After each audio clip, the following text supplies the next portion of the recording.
Il-Ministru responsabbli mill-anzjani Ġewwa Bela m'għandu l-ebda interess li jkun jaf min huwa responsabbli wara dak li huwa qed isejjaħ bini perikolus. Preferenza għar-residenza tal-anzjani f'Bormla.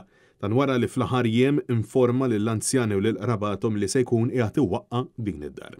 Din il-ġimgħa kemm il-Partit Nazzjonalista kif ukoll l-MP u ex-Prim Ministru Laburista Alfred Sant appellawlu sabiex isejjaħ inkjesta ħalli jiġi determinat min se jkun qed jerfa' responsabilità għal problemi strutturali li hemm f'din il-binja, problemi li tant huma serji illi l-Ministru jrid jeqret għal kollox din id-dar u jibniha mill-ġdid. M'għandix bżonn inkjesta biex nieħu d-deċiżjoni li kelli nieħu.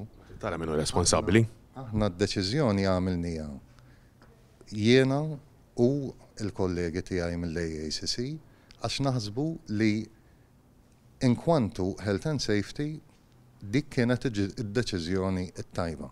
Ġewwa Bela qed jisħaq illi m'għandux bżonn inkjesta biex jieħu d-deċiżjonijiet illi għandu jieħu minkejja l-appelli sansitra tal-Fred Sant illi saħaq illi fiċ-ċirkustanzi hemm bżonn li jħorġu l-fatti dwar kif il-proġett kien deċiż u implementat.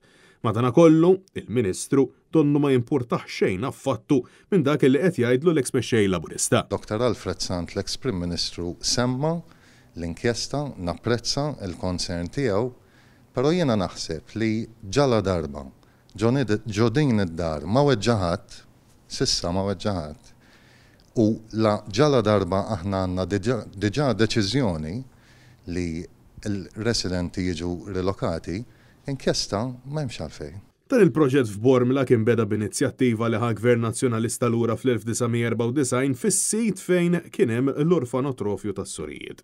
Iżda l-ewwel ġebla tal-binja preżenti tqiegħdet fi frar tal-1997 bl-istruttura tal-binja titlesta fl-1998.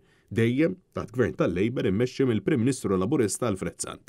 Tantu hekk illi il-gazzetti lokali lura f'Jannar tal-1998 kienu rrapportaw illi il-binja kienet waslet fi stadju avvanzat.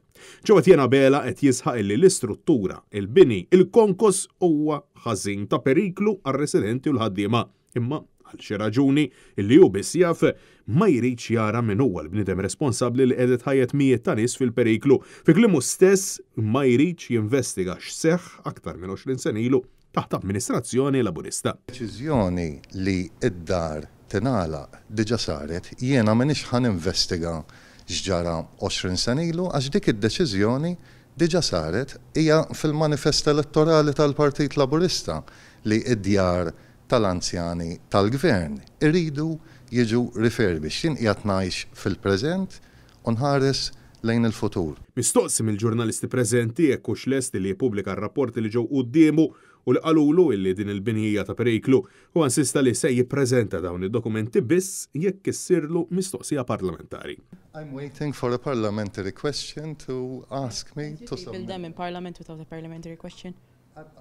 Usually we table such documents when there is a parliamentary question. Da minkejja li deputat nazzjonalista Pola Mifsud Bonnici diġà għamlitlu din id-domanda fejn staqsietu jekk jistax qiegħed fuq il-mejda tal-Kamra ir-rapporti kollha li għabbażi tagħhom ittieħdet id-deċiżjoni bil-Ministru jinforma li d-diskussjonijiet fil-kabinett huma ta' natura konfidenzjali dan ifisser illi hu diġà ġie mistoqsi r-rapport iżda farfar milli jwieġeb.